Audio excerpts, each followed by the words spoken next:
Assalamualaikum warahmatullahi wabarakatuh. Perkenalkan, nama saya Miftahlinia. Saya dari kelas 10B.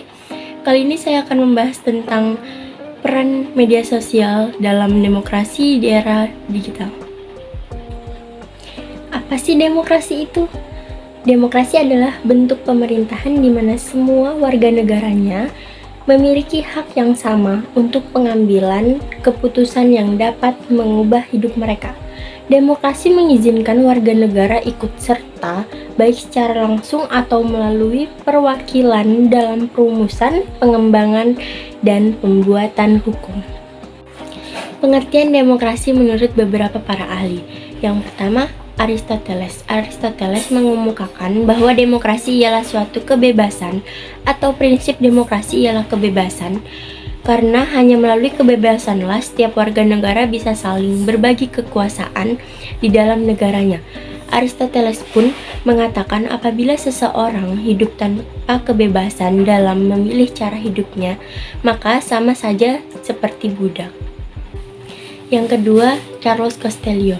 Charles Costello mengemukakan bahwa demokrasi adalah sistem sosial dan politik pemerintahan diri dengan kekuasaan-kekuasaan pemerintahan yang dibatasi hukum dan kebiasaan untuk melindungi hak-hak perorangan warga negara.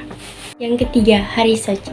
Harry Sache mengemukakan demokrasi sebagai bentuk pemerintah rakyat karena dalam kekuasaan pemerintahan terhadap porsi bagi rakyat atau orang banyak untuk mengatur, mempertahankan, dan melindungi dirinya dari paksaan orang atau badan yang bertanggung jawab memerintah. Adapun ciri demokrasi di era digital, yakni adanya pemanfaatan platform media sosial dalam kegiatan pemerintahan maupun politik, bebas menyampaikan pendapat atau ide, hingga bebas mengkritik yang tentunya dalam koridor tertentu yang dibatasi undang-undang.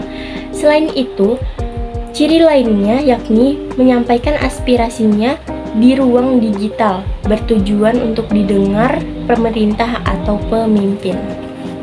Dampak positif dan dampak negatif demokrasi di era digital. Dampak positif demokrasi media sosial yang ditimbulkan berupa praktik demokrasi oleh setiap orang dapat terrealisasi dengan ruang ini. Artinya, setiap orang mengenal sesuatu yang ia rasakan tanpa terkendala ruang waktu.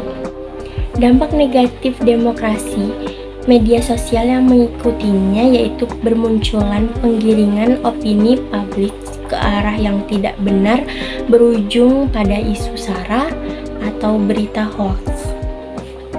Beberapa contoh demokrasi di era digital meliputi kampanye politik online, media aspirasi, dan pendidikan politik.